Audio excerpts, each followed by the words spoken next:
এই যে দেখুন আমার গাড়ির কি অবস্থা,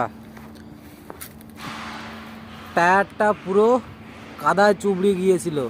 কালকে রাত্রে গাড়ি নিয়ে আসার সময় এই রকম হাইট গাড়ি নিয়ে আসতে গিয়ে ফ্যাক্টরির রাস্তাটা এত খারাপ ছিল। এই যে শুধুমাত্র রিমটা পরিষ্কার আছে, তাছাড়া এই যে টায়ারগুলো কি অবস্থা দেখুন, পুরো টায়ার একদম কাদায় চুবড়ে গিয়েছিল। এই যে কালকে রাত্রে এসেছিলাম, এই যে কি অবস্থা, এত খারাপ রাস্তা তার বলার নেই।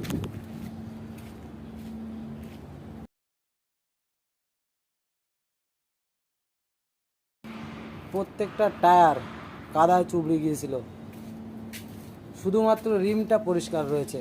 এই যে